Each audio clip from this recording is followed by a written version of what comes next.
दुनिया में जो भी बड़ी बड़ी एयरक्राफ्ट या जो चीज कोई सरकारी नहीं है। अभी हमारे यहाँ इसकी कोई फैसिलिटी बढ़िया नहीं है। दुनिया में दो सबसे बड़ी कंपनियां हैं जो वायुयान बनाती हैं। दुनिया में इंजन बनाने में सबसे आगे अभी जानते हैं कौन कंपनी है? इवन बोइंग और एयरबस भी किससे इंजन खरीदते हैं? चाइना की कंपनी जो थी अफ्रीका पहुंच गई थी। इंडियन कंपनी गई सब वहां पे। आज चाइना का 200 कंपनियों में से महज 12 कंपनी बचे हैं। तो इन्होंने हेलीकॉप्टर के मामले में क्या किया? थोड़ा बहुत अच्छा काम किया है। इसने ना 2 काम बहुत अच्छा किया। गवर्नमेंट को समझना चाहिए एयरक्राफ्ट वाला चीज को ना,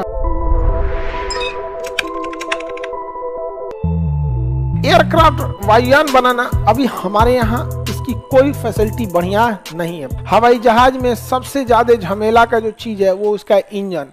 बॉडी में तो उसके कुछ खास चीजें नहीं रहती हैं। सब हवाई जहाज का सबसे महंगा चीज क्या आता है? इंजन। आपको पता है दुनिया में 2 सबसे बड़ी कंपनियां हैं जो वायुयान बनाती हैं, बोइंग और एयरबस। बोइंग और एयरबस। ये तो ऊपर वाला कैसे बनेगा? अरे लगभग जहाज लग रहा है कि नहीं? अरे हो गया, ये हो गया इसका इंजन, ये हो गया इंजन। यही मेन कहानी है। बाकी इसमें तो कुछ खास नहीं रहता है। बस एयर कंडीशन लाइट सीट खत्म कर। यहाँ पर एरोडोम रहता है, रेडोम यहाँ रडार लगा रहता है, काम खत्म। सारा काम इस विंग्स का है।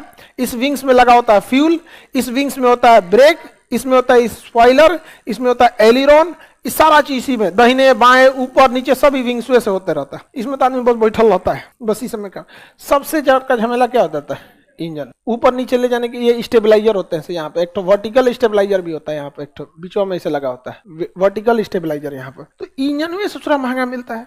दुनिया में इंजन बनाने में सबसे आगे अभी जानते हैं कौन कंपनी है? Airbus, Boeing, Rolls Royce. Car बनाती है जहाज का इंजन रोल्स रॉय बहुत बेहतरीन इंजन बनाती। इवन बोइंग और एयरबस भी किससे इंजन खरीदते हैं? रोल्स रॉय। बोइंग अपना खुद का भी इंजन बनाता है, ऐसा नहीं है कि वो अपना इंजन नहीं बनाता है। एयरबस भी अपना इंजन बनाता है, लेकिन ज्यादा किसका आ जाता है? रोल्स रॉय का। तो भारत में अभी कोई बढ़िया इंजन नहीं बन पाया। कावेरी पे काम हो रहा है, वो भी किसी खास प्रोग्रेस पे नहीं है। तो हम लोग के पास इंजन नहीं बन पाया इसका अच्छा सा भी। अब डीआरडीओ इस पे काम कर रही है। यहाँ पे इंजन बनाने का काम क्या है? रोल्स रॉय एक प्राइवेट कंपनी है, बोइंग एक प्राइवेट कंपनी है, एयरबस एक प्राइवेट कंपनी है। प्राइवेट कंपनी किसी को कितनी भी सैलरी दे सकती है, कम भी कर सकती है। उसका कोई अपना ही रूल है। उसका सरकारी नियम के हिसाब से तनख्वाह देंगे वैज्ञानिक लोग को, दरोगा इतना। समझ में आ गया कि नहीं आ गया? पता चला जितना वैज्ञानिक का तनख्वाह है ना, ओकरा ज्यादा उसके ऊपर जो है ना कंट्रोल करने आया है, बीपीएससी से गया है, ओकरा ज्यादा कमा ले रहा है। वैज्ञानिक से पूछे कितना प्रोग्रेस हुआ, बेचारा घुसिया जाता है। ये लोग क्या है, प्राइवेट वालों को बहुत पैसे दे देते हैं। तो सरकार को भी इसमें क्या है ना, अपना हाथ पीछे खींच के टाटा, अंबानी, अडानी, महिंद्रा दीजिए ना, यहाँ पर गर्दा उड़ा देगा। यहाँ पर चाइना की कंपनी जो थी अफ्रीका पहुंच गई थी। ठीक है, अफ्रीका में चाइना की कंपनी ने कब्जा कर लिया था मोटरसाइकिल मार्केट। वर्ल्ड पूरी दुनिया का अफ्रीका जो देश था, यहाँ गरीबी बहुत ज्यादा है। और यहाँ पे 90% जो बाइक आते थे वो कहां से आते थे? चाइना से आते। 90% पूरे इस महाद्वीप में बेचता था कौन? चाइना। 90%। जापान और यूरोप, जापान की कंपनी भी बाइक बनाती थी, कुछ यूरोपीय कंपनी भी, लेकिन बहुत महंगा आते थे। लेकिन चाइनीज मोटरसाइकिल बहुत सस्ता होने की वजह से पूरी 90% अफ्रीका में मोटरसाइकिल कहां से बेची जाए? और 200 कंपनियों के मोटरसाइकिल बिकते थे। चाइना की कितनी कंपनी है? 200। हमारे यहाँ 5-6 मोटरसाइकिल की कंपनी है। हीरो है, होंडा है, बजाज है, टीवीएस है। मेनली यही ज्यादा चलता है। सुजुकी भी है, रॉयल एनफील्ड भी है, बुलेट भी है। मतलब 5-7 को फेमस है। यामाहा है, यामाहा जापान की है। ठीक है, बहुत सारी कंपनियां हैं।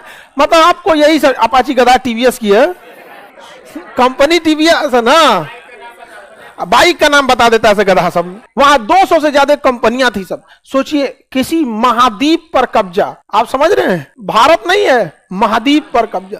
अब पूरे महाद्वीप पर किसकी बाइकें बिक रही थी? देखो एक गधा कर रहा है सर, पल्सर बजाज का आता है तुमसे ज्यादा तो लड़कियां जान रही सब। स्कूटी किसका आता है? सबका आता होगा। बजाज एक्टिवा, हाँ एक्टिवा वही फेमस है। हाँ सही है। नहीं, लड़की सब लोग के लिए स्कूटी ठीक है। अच्छा, स्कूटी देख के लड़की का वो लगता भी है कि लड़की के लिए है। ठीक ठाक रहता है वहां पे, हल्का भी रहता है वहां पे ना, इतना भी हल्का नहीं रहता। सही बात है, हमको लगा था कि हल्का है, देखने में हल्का लगा। एक बार हम गए उठाने के लिए, फिर हम कहे कि बेइज्जती हो गया मेरा उठ में नहीं किया भारी होता है वहां पे तो समझिए, अब प्राइवेट कंपनियों को समझिए। भारत सरकार ने कहा कि भाई इंडिया वाले, क्योंकि ये तो आंकड़ा देना सरकार का काम है, सरकार ने आंकड़ा दे दिया। यहाँ पर भारतीय कंपनी गई सब कहां पे? अफ्रीका में। चाइनीज मोटरसाइकिल बड़ी जल्दी खराब होता था, और चाइनीज खराब सामान की एक सबसे बड़ी खासियत, बेचने के बाद उसका कोई सर्विस सेंटर नहीं मिलेगा आपको। इंडियन कंपनी गई सब वहां पे, टीवीएस एंट्री मारी, टीवीएस, बजाज, हीरो, समझा गया। आज चाइना का 200 कंपनियों में से महज 12 कंपनी बचे हैं, बाकी को घर जाना पड़ा, और इंडिया का मार्केट अभी 90% हो गया, कब्जा करके बैठ गया। समझ में आ गया कि नहीं गया? क्या ये सरकारी कंपनी कर सकते थे? सरकारी कंपनी कभी नहीं कर सकते, सरकारी कंपनी तो चौपट हो गए सब। इसी प्राइवेटाइजेशन को लाने की जरूरत है। कहां पर? एयरक्राफ्ट। हमारे यहाँ एयरक्राफ्ट का टेक्नोलॉजी जिस हिसाब से हमारा देश है उस हिसाब से बहुत पीछे। हम लोग एक छोटा सा जहाज बना पाए हैं, डॉर्नियर 800। डॉर्नियर क्लासरूम का जितना चौड़ाई है ना, इतने ये एकरो से छोटा है, ये में आ जाएगा डॉर्नियर 5 गो। हाँ जी, छोटा जहाज है, उसमें 8-10 गो आदमी बैठता है। डॉर्नियर रुके दिखाते हैं। अरे प्राइवेटो जेट नहीं है, नेवी वगैरह यूज करती है, नेपाल ओपाल में निगरानी वगैरह के लिए यूज होता है, श्रीलंका वगैरह के लिए दिया गया है। तो हम लोग अभी उसमें कुछ खास नहीं कर चुके। डॉर्नियर एयरक्राफ्ट यही है कोस्ट गार्ड के लिए, तो इंडियन कोस्ट गार्ड अभी इसको यूज कर रही है। तो अभी हम लोग ना, ये कितना आदमी का है? 10-20 आदमी बैठ सकता है, इससे ज्यादा तो नहीं बैठेगा। तो ये एयरक्राफ्ट है। हालांकि ना ये विमान के लिए, निगरानी के लिए बहुत अच्छा है, निगरानी के लिए एक नंबर ये जहाज है, हल्का जहाज है। अच्छा, अब एक चीज और देखिए इसमें, ये स्टेबलाइजर होता है ना, ये दाहिने घूमेगा तो दाहिने, इसमें ध्यान से देखिए वायर गया है, दिख रहा है जुगाड़। पहले ये प्रथम विश्व युद्ध में जो जहाजें होती थी ना, उसको वायर से, हालांकि अब ये चीजें हो गई हैं, इंटरनल कंप्यूटर से भी ये चीजें सिस्टम हो जाती है, बट ये छोटा जहाज है, इसको वायर से कंट्रोल किया जा सकता है। इसमें आप देखेंगे यहाँ पे कई सारे इसकी टेक्नोलॉजी यूज की है, तो अभी हम लोग इतना इस जहाज को बना पाए हैं।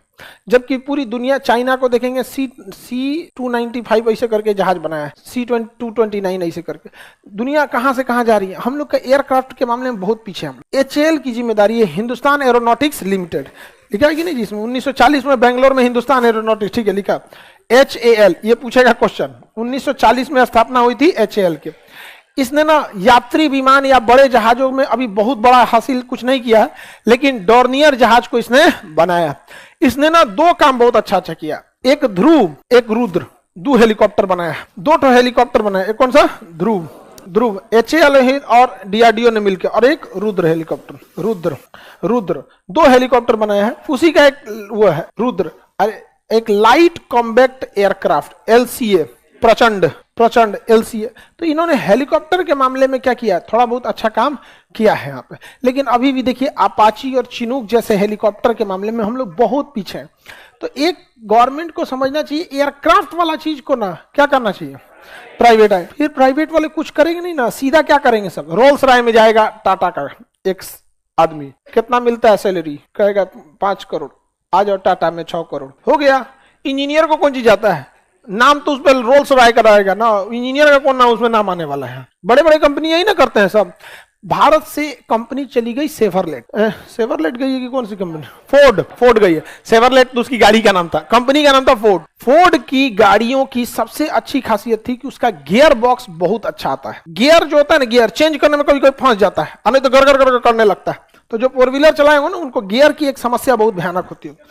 तो फोर्ड कंपनी जो थी उसका गियर बॉक्स बहुत अच्छा आता था। अच्छा, उसकी इंजन की क्वालिटी भी बहुत अच्छी रहती थी। फोर्ड कंपनी की कुछ गाड़ियां बहुत अच्छी चली, तो फोर्ड कंपनी ठीक ठाक गई। जब यहां से चली गई, इंडिवर उसकी बहुत बड़ी गाड़ी थी, चौकी पर लगता था वो घर जा रहा है। जब जैसे इंजीनियर गया ना, टाटा कंपनी ने क्या किया, उसके ज्यादातर इंजीनियरों को रख लिया। अब मस्त इंजन रिफाइन वगैरह करके अब बना बनाया मिल गया कि नहीं मिल गया।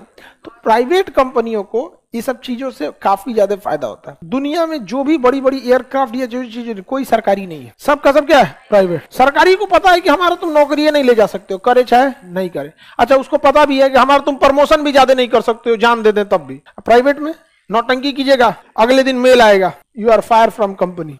अच्छा, बहुत अच्छा काम कीजिएगा, आपको प्रमोशन फटाफट देते हैं। हम ऐसे ऐसे प्राइवेट कंपनियों में कर्मचारियों को जानते हैं दिल्ली में कि बहुत नॉर्मल जॉब पर आया था, 15-20 हजार की सैलरी में आया था। बड़ी कंपनी में 15-20 हजार की सैलरी नॉर्मल होती है, और आज अपनी कंपनी की काबिलियत के दम पे बोर्ड मेंबर में बैठ रहा है। कंपनी का बोर्ड ऑफ डायरेक्टर, बहुत बड़ा सारा पावर होता है, board of director he decision लेते हैं। दुनिया दूसरा कौन होता है, समझ में आएगी नहीं? किसी को दिक्कत?